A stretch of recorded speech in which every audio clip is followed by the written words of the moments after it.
तेल के दाम आखिर सरकार घटा नहीं पाई। पुरानी वाली सरकार ने तो काफी रेगुलेट कर रखा था, मगर इतना सारा टैक्स आदमी कैसे देगा, सरकार को बदल देते हैं। 2008 के अंदर प्रधानमंत्री मनमोहन सिंह थे, उन्होंने स्पीच दी थी, यहां पर आपको वो स्पीच मिल जाएगी, ऑफिशियल स्पीच है। उन्होंने अपनी स्पीच में बताया था 200,000 करोड़ रुपए का डेफिसिट है 2008 के अंदर, और इसको पूरा करने के लिए 150,000 करोड़ रुपए के ऑयल बॉन्ड्स बनाए जा रहे हैं गवर्नमेंट की तरफ से। 13 साल पहले ऑयल बॉन्ड्स नाम का एक कर्जा लेना शुरू किया था, जिसको हर साल लिया गया और वो पैसे बढ़ते चले गए। उसको चुकाएगा कौन? और अर्थशास्त्री मनमोहन सिंह ने यह भी कहा था कि जितना भी पैसा है हम आगे वाली जनरेशंस को देते जा रहे हैं ये कर्जा, और ये सारा का सारा कर्जा उनको उतारना पड़ेगा। पता नहीं कैसे उतार पाएंगे। बहुत सारा पैसा कर्जा ले लो, लोगों को सब्सिडी करके सस्ता तेल दे दो, सारी चीजें कंट्रोल कर दो, नई इंडस्ट्रीज आप लगाओगे नहीं, और जो नई इंडस्ट्रीज लगेंगी उनके खिलाफ हम धरना करना बैठ जाएंगे दिल्ली के अंदर। अब 2008 से लेके 2012 तक हर साल इतना पैसा लिया जाता है। 2012 के अंदर प्रधानमंत्री कह देते हैं, हाथ खड़े कर देते हैं, अब ये नहीं हो सकता। अपनी स्पीच में बताते हैं 1,40,000 करोड़ तो पिछले साल यानी 2011 के अंदर ही उन्होंने ले लिया है। और उन्होंने फेवरेट डायलॉग बोला था कि पैसे पेड़ों पर नहीं लगते, टैक्स लगाना पड़ेगा, हमें कीमतें बढ़ानी पड़ेगी। मिली जुली सरकार थी, सारे गुट चाहते थे कि जनता खुश रहे, उनको क्या पता पड़ता है कितना कर्जा जा रहा है। मगर प्रधानमंत्री ने कहा कि मेरे हाथ अब खड़े हो गए हैं, आगे मैं गया तो देश दिवालिया हो जाएगा, पाकिस्तान वाले रास्ते पर पहुंच जाएगा। 2008 के अंदर जो ऑयल बॉन्ड्स जारी कर दिए गए थे, उनका पैसा इस समय जो सरकार है वो चला रही है,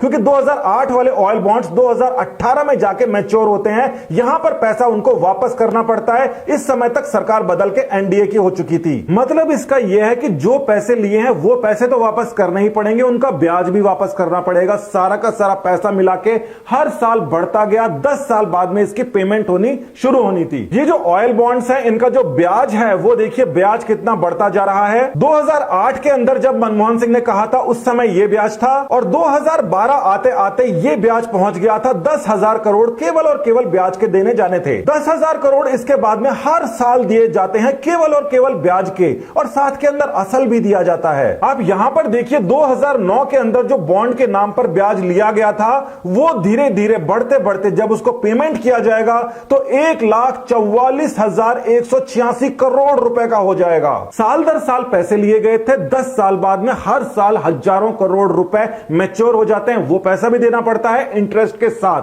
2030 तक का निपटारा पुरानी सरकारें करके जा चुकी हैं। आपको यह पता होना चाहिए इंडिया की करीब 60% पॉपुलेशन एग्रीकल्चर के ऊपर डिपेंडेंट है, वो बेहिसाब सब्सिडीज लेती हैं। भारत के अंदर 60% लोग सब्सिडी लेते हैं, यानी कि 40% उस सब्सिडी को भरते हैं। सरकार अपनी जेब से नहीं दे सकती, सरकार को टैक्स लेना पड़ता है और वही सब्सिडीज दे सकती है। अब कई सारे लोग बैठे हैं कि अमेरिका के अंदर भी यही होता है, वहां पर भी तो सब्सिडी दी जाती है। वहां पर दी जाती है 2% लोगों को। 2% लोगों को अमेरिका के अंदर एग्रीकल्चर सब्सिडी दी जा रही है, यानी 98% लोग 2% लोगों की सब्सिडी उठा रहे हैं। इंडिया के अंदर 40% 60% की सब्सिडियां उठा रहे हैं। बहुत सारे नेता यहां पर इकट्ठे हो गए, वो बोल रहे हैं कि भाई किसानों को एमएसपी के ऊपर और ज्यादा पैसा दिया जाना चाहिए। और उसमें यह तर्क और है कि पुरानी सरकारों ने जितनी सब्सिडियां दी हैं उससे 1.5 गुना ही इस सरकार ने बढ़ाई है, इसको 10 गुना बढ़ानी चाहिए। अब ये मान लेते हैं कि जो 60% लोग 40% से सब्सिडी ले रहे हैं, उनको एमएसपी के ऊपर भी उनकी उपज के ऊपर ज्यादा पैसे दो।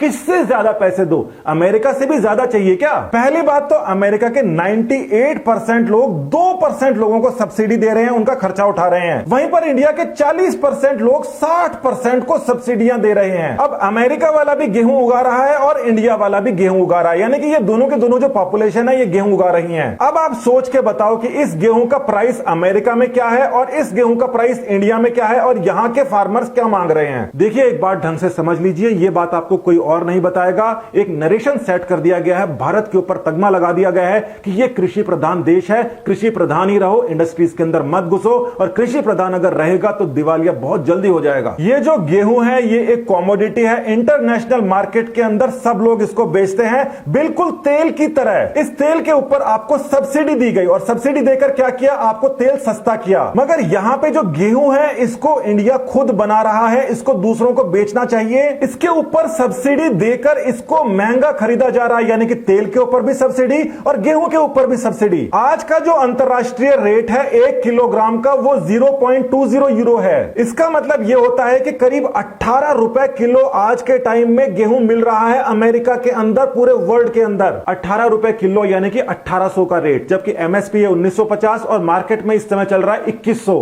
1800 की जगह 2100 के अंदर जा रहा है। 300 रुपए बीच के अंदर और देने पड़ रहे हैं हमें इस सब्सिडी के ऊपर। अब एक तरीका तो यह है कि इनकम टैक्स और जीएसटी को इतना बढ़ा दे इंडिया के अंदर कि वो ऑयल के ऊपर सब्सिडी दे पाए, एग्रीकल्चर के ऊपर, व्हीट के ऊपर सब्सिडी दे पाए और साथ के अंदर डिफेंस के ऊपर खर्चा कर पाए। और ये डिफेंस के ऊपर क्या हालत थी हमको सबको पता है। बहुत समय से हमारे आउटडेटेड मिग के अंदर पायलट्स मारे जा रहे थे। चाइना इससे बहुत खुश था और राफेल को खरीदने के लिए हमारे पास पैसे नहीं थे, क्योंकि भारत एक अलग ही दिशा के अंदर जा रहा था। ऑयल को इतना ज्यादा सब्सिडी कर दो कि अमेरिका से सस्ता हो जाए, गेहूं वगैरह के ऊपर इतनी सब्सिडी कर दो कि वो अमेरिका से महंगा बिके, बाहर से जो खरीद रहे हैं उसको सस्ता कर दो, सब्सिडी दे दो, हजारों करोड़ का कर्जा चढ़ा लो और अंदर जो प्रोड्यूस हो रहा है उसको महंगा करने के लिए बहुत सारी सब्सिडी दे दो। और हमारे पास में इनकम कुछ है नहीं, इसीलिए डिफेंस के अंदर जो इंडिया की हालत थी अब जाके वो ठीक हुई है। बहुत सारे लोग बोलते हैं कि मनमोहन जी के टाइम के अंदर अर्थव्यवस्था कितनी बढ़िया थी, ऊपर के ऊपर जा रही थी, मगर मनमोहन जी के ये भाषण कोई नहीं पढ़ना चाहता क्योंकि इसके अंदर तो सच छुपा है। लोग बोलते हैं मनमोहन जी ने भाषण नहीं दिए, 1400 से ज्यादा भाषण वहां पर उपलब्ध है,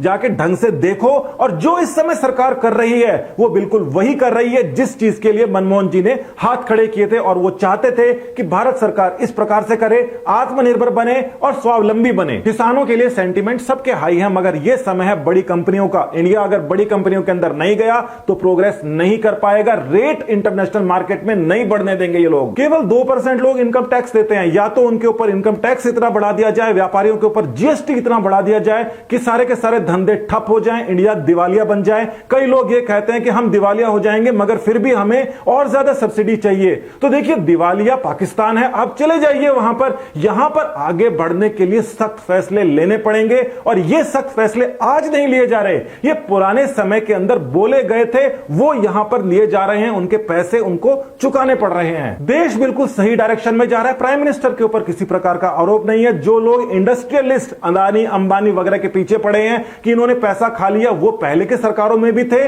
और इनके पीछे इसलिए पड़े हैं क्योंकि बाहर के लोग ये चाहते हैं कि ये यहां पर इंडस्ट्री सेट ना करें, एम्प्लॉयमेंट बढ़े नहीं, इंडिया आगे जाए नहीं।